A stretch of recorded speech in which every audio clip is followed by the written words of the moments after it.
सबसे पहले आप सबों का बहुत बहुत स्वागत है स्टडी सेंटर बायोलॉजी क्लासेस में।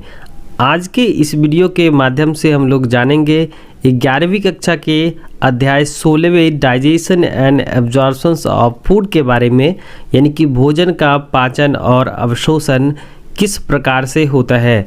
सबसे पहले हम लोग ये जाने कि मानव पाचन तंत्र यानी ह्यूमन डाइजेस्टिव सिस्टम क्या है। तो पाचन जो है वह क्या है, एक प्रक्रिया है जिसमें जटिल कार्बनिक पदार्थों यानी कि कॉम्प्लेक्स ऑर्गेनिक मटेरियल्स को जल अपघटनीय एंजाइमों के द्वारा सरल कार्बनिक पदार्थों में बदल दिया जाता है। यही प्रक्रिया क्या कहलाती है, डाइजेशंस कहलाती है, यानी पाचन कहलाती है। पाचन तंत्र यानी डाइजेस्टिव सिस्टम में दो भाग शामिल किए जाते हैं। पहला भाग जो है वो है आहार नाल, जिसे हम लोग एलिमेंट्री कैनाल कहते हैं, और दूसरा जो है वो है एसेसरी डाइजेस्टिव ग्लैंड्स यानी कि सहायक पाचन ग्रंथियाँ।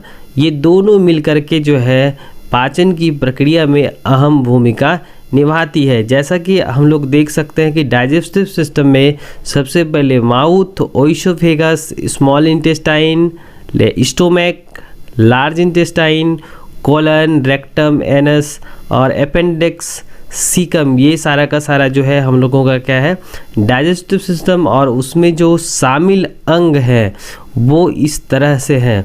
चलिए आगे हम लोग बढ़ते हैं।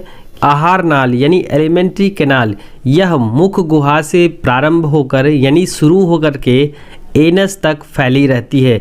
इसमें बहुत सारे अंग क्या होते हैं, शामिल होते हैं, यानी कि इसमें बहुत सारे अंग जो है अपनी अहम भूमिका निभाते हैं।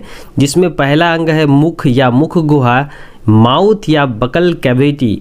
दूसरा है फेरिंग्स, जिसे हम लोग ग्रासनी कहते हैं, और ग्रासनली ओइसोफेगस, अमाशय, स्टोमक, जहाँ भोजन का क्या होता है, संचय होता है, स्टोर किए जाते हैं। छोटी आंत है, स्मॉल इंटेस्टाइन है, और बड़ी आंत लार्ज इंटेस्टाइन है, और इनके साथ साथ जो है गुदा यानी जिसको हम लोग एनस भी कहते हैं। सबसे पहले अगर हम लोग मुख या मुख गुहा की बात करें, माउथ या बकल कैविटी की बात करें, तो मुख होठों से घिरा हुआ एक क्या होता है, छिद्र होता है जो मुख गुहा में खुलता है। होठ जो कि ऑर्बिकुलरिस ऑरिस मसल्स से बने होते हैं। अगर हम लोग मुख गुहा यानी बकल कैविटी की बात करें, तो मुख गुहा पृष्ठ सतह पर दो प्रकार के तालु यानी कि हार्ड और सॉफ्ट प्लेट से अधर पर गले तथा दोनों ओर गाल की पेशियों से घिरा रहता है। इसमें दांत तथा जीभ स्थिर होती है। जैसा कि आप डायग्रामेटिकली देख सकते हैं, यहाँ पर जो हम लोगों के माउथ में जो है अपर लिप, लोअर लिप और टंग इस तरह से जो है ये क्या है, सजे हुए हैं। हम लोगों के बकल कैविटी में सॉफ्ट प्लेट्स है, हार्ड प्लेट्स है, ठीक है। तो यहाँ पर एक और डायग्राम्स इधर दिए हुए हैं जिसमें कि दर्शाया गया कि नेजल चैम्बर्स है, पैलेट है, लिप्स है, टंग है, ओरल कैविटी है, पैलेट है, एपिग्लोटिस है, फायरिंग्स है, लैरिंग्स है, ओइसोफेगस है। तो इस तरह से डाइजेस्टिव सिस्टम में सबसे पहला जो है हम लोग क्या करते हैं, मुख को यानी कि भोजन को जो है हम लोग क्या करते हैं, मुख में प्रवेश कराते हैं, और जीभ और दांत की मदद से उनको अच्छी तरह से क्या किया जाता है, छोटे छोटे टुकड़ों में बांटा जाता है। फिर जो है उन्हें ओइसोफेगस के रास्ते जो है अमाशय तक पहुंचाया जाता है। बाकी आगे हम लोग देखें कि मानव द्विबार दंती होता है। मानव में 4 प्रकार के दांत पाए जाते हैं, इसीलिए मनुष्य को हम लोग हेटेरोडॉन्ट भी कहते हैं, क्योंकि अलग अलग प्रकार के इसमें क्या पाए जाते हैं, दांत पाए जाते हैं। अगर हम लोग पहले दांत की बात करें तो इंसाइजर यानी कृतक, यह भोजन को काटने यानी बाइट करने में मदद करता है। जैसे कि अगर शाकाहारी जीवों की बात करी जाए तो इसमें अधिक विकसित होते हैं। कैनाइन जो है दांत, वह चीरने फाड़ने का काम करता है, अतः मांसाहारी जीवों में यह क्या होते हैं, ज़्यादा विकसित होते हैं। अगर हम लोग तीसरे प्रकार की बात करें तो प्रीमोलर आता है, ये भोजन को चबाने का कार्य करते हैं। और मोलर की जब बात करी जाए तो यह भोजन को चबाने का कार्य करते हैं। और अंतिम चबनक यानी लास्ट मोलर, जिसे हम लोग क्या कहते हैं, विजडम टीथ कहते हैं, जिसे हम लोग बुद्धि का दांत भी कहते हैं। अगर हम लोग डेंटल फार्मूला देखें तो मिल्क टिथ यानी कि जो क्या होता है बाल्यावस्था में, जिसे हम लोग दूध का दांत भी कहते हैं, उसमें क्या होता है बच्चों में जो है कौन से दांत जो है नहीं पाए जाते हैं, जिसमें कि आप देख सकते हैं इंसाइजर केनाइन प्री मोलर जो है यहाँ पर क्या है एब्सेंट है। लेकिन अगर परमानेंट टीथ की बात करी जाए जो कि वयस्कों में होता है इंसाइजर केनाइन प्री मोलर और मोलर, जिसमें कि आपका जो है 2102 यानी कि हम लोग कह सकते हैं 2102 जो है 21 यानी कि 2 जो है इंडिकेट करता है इंसाइजर को, केनायन जो है यानी C1 प्री मोलर जो है वह मिल्क टीथ यानी कि बच्चों में एब्सेंट होते हैं, और मोलर जो है उनकी संख्या 2 पेयर्स में पाई जाती है। तो कुल मिलाकर के जो है 20 दांत ऐसे होते हैं जो बच्चों में आते हैं, इसीलिए हम लोग इसे क्या कहते हैं दूध का दांत कहते हैं। यह पुनः जो है एक वयस्क जीवों में पुनः इनकी जो है उन्हीं के स्थान पर एक नए दांत पुनः आते हैं। तो अगर क्या हो कि जितने दांत जो पुनः उसी स्थान पर यानी कि जिस दांत का जो है जन्म 2 बार होता है उसे हम लोग क्या कहते हैं डायफनोडोंट कहते हैं। क्या कहते हैं डायफनोडोंट कहते हैं। और वैसे दांत जो क्या होते हैं एक ही बार आते हैं उसे हम लोग मोनोफायोडोंट कहते हैं। तो बच्चों में 20 दूध वाले दांत होते हैं जिसे हम लोग मिल्क टीथ कहते हैं, और जो 12 बचे वो क्या है परमानेंट टीथ हैं।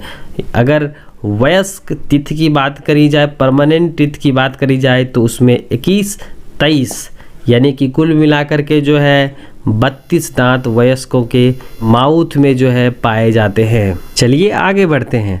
अस्थायी दांत, ये दूध के दांत होते हैं जो टूटकर परमानेंट टीथ में प्रतिस्थापित हो जाते हैं। इनकी संख्या 20 होती है, यानी कि वैसे दांत जो क्या होते हैं 2 बार जिनका जन्म होता है उसे हम लोग अस्थायी दांत कहते हैं। इसीलिए उसे हम लोग, चूँकि इनका जन्म क्या होता है 2 बार होता है, इसीलिए हम लोग इसे द्विबार दंती भी कहते हैं, या इसे हम लोग डायफनोडोंट भी कहते हैं, जिनकी संख्या 20 होती है, जो क्या होता है बच्चों में पाए जाते हैं। आगे बढ़ते हैं कि अस्थायी दांत, ये दूध के दांत टूटने आने वाले के नए स्थान अगर ये टूट जाए तो दांत पुनः नहीं आ सकते हैं। आगे बढ़ते हैं जीभ, टंग, यह पेशीय संरचना है जो क्या होती हैं संवेदी होती हैं, सेंसरी ऑर्गन्स वाली होती है। इस पर स्वाद के लिए जो है क्या लगा हुआ रहता है टेस्ट बर्ड्स लगे हुए होते हैं, जो कितने प्रकार के होते हैं 4 प्रकार के होते हैं। जैसे फिलीफॉर्म होता है, फंजीफॉर्म होता है, सरकमवेलेंट होता है और फॉलिएट्स होते हैं। ये सब के सब क्या हैं जीभ पर पाए जाने वाले टेस्ट बर्ड्स है। The moment of tongue is under control is glossopharyngeal nerve. जैसा कि हम लोग जानते हैं कि मुख में लिए गए भोजन का दांत और जीभ की मदद से उनका क्या किया जाता है विभिन्न टुकड़ों में बांटा जाना जाता है।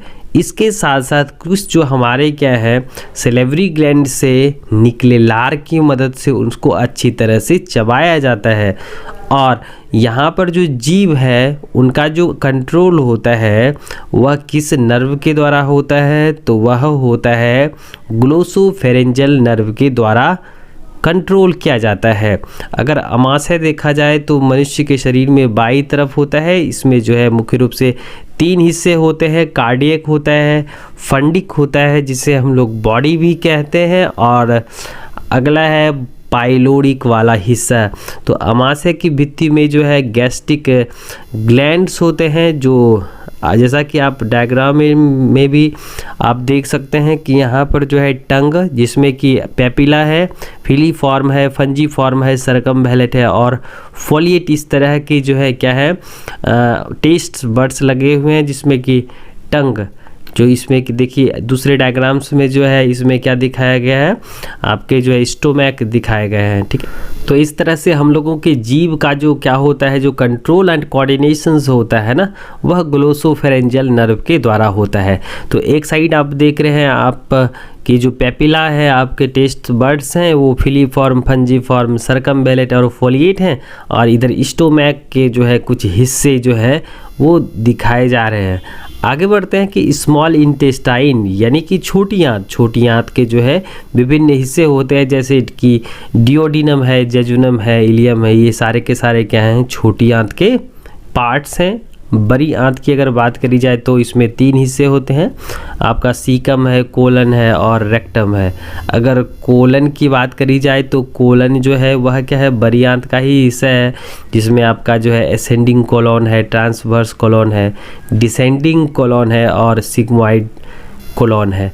तो ये सब के सब क्या है, बड़ी आंत के हिस्से हैं। जैसा कि आप डायग्रामेटिकली देख सकते हैं कि जैसे ही क्या होता है, एलिमेंट्री कैनाल यानी कि जो है ओइसोफेगस, तो वहाँ से भोजन चल कर के आकर के स्टोमैक में जमा होता है, डियोडिनम, उसके बाद जो है ट्रांसवर्स कोलन, उसके बाद जो छोटी आंत जो है आपका 3 हिस्सों में बटा हुआ है, जेजुनम है, इलियम है, डियोडिनम है।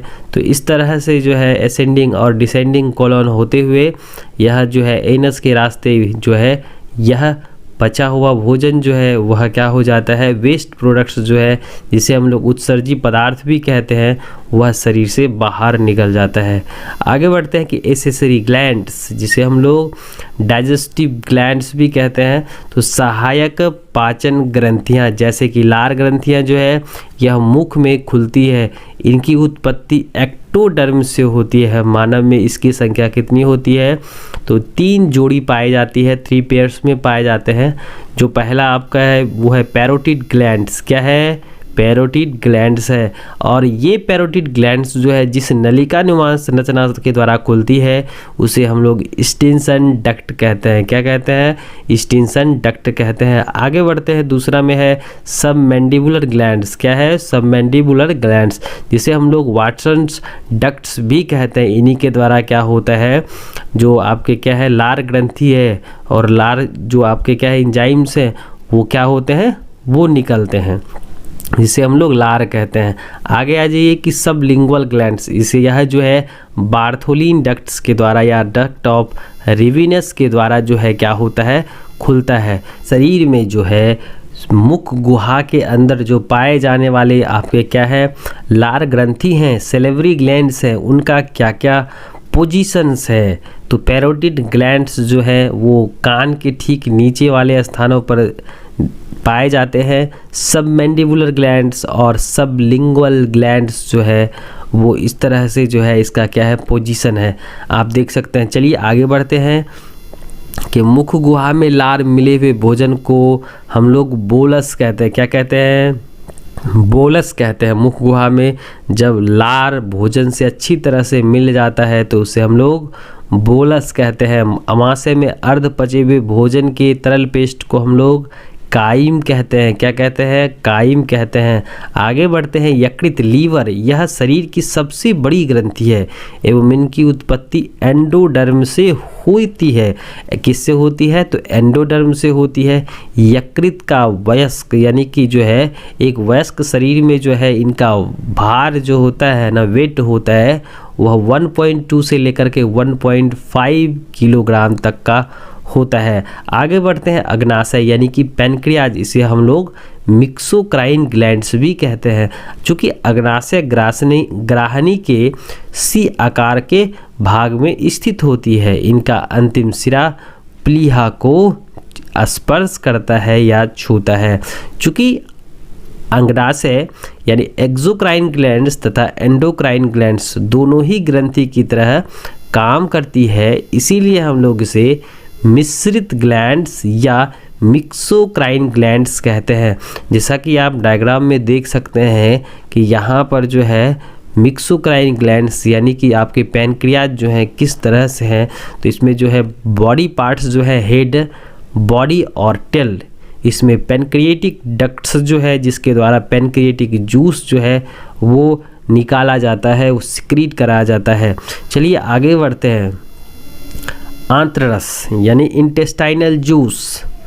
इंटेस्टाइनल जूस में निम्नलिखित एंजाइम्स पाए जाते हैं, जैसे प्रोटीन का पाचन करने के लिए जो है एंजाइम्स, पेप्टाइडेज, एमाइनो पेप्टाइडेज इत्यादि हैं। दूसरा है कार्बोहाइड्रेट्स कार्बोहाइड्रेट्स के लिए जो है एमाइलेज है, माल्टेज है, लैक्टेज है, इन्वर्टेज है। वसा के पाचन के लिए इसमें जो है पाया जाता है लाइपेज। न्यूक्लियोटाइड्स के पाचन के लिए जो है न्यूक्लियोटाइडेज और न्यूक्लियोसाइडेज। ठीक है, तो यहाँ पर जो है आगे बढ़ते हैं कि पाचन या पचित भोजन का अवशोषण जो है एब्जॉर्प्शन ऑफ फूड आंत की भित्ति में उंगली नुमा उभार वाले, जिसे हम लोग क्या कहते हैं, विलाई कहते हैं या रोम भी कहते हैं, और अगर देखा जाए तो अंकुर भी कहा जाता है। पाचित भोजन का अवशोषण अंकुर के द्वारा ही किया जाता है। भोजन के पाचन तथा अवशोषण के पश्चात अपशिष्ट आंत में पच जाता है और जो बचे हुए भोजन जो है वह शरीर से मल के रूप में शरीर से बाहर निकाल दिया जाता है। तो मल में भोजन का अपच भाग आंत्र की सूक्ष्म झिल्लियों के टुकड़ों एवं जीवाणुओं इत्यादि उपस्थित होते हैं। मल का पीला रंग पित्त वर्णक बिलीरुबिन तथा बिलुबर्डिन के कारण होता है। तो याद रखना है, मल का जो पीला रंग होता है वह पित्त वर्णक बिलीरुबिन तथा बिलुबर्डिन के कारण होता है।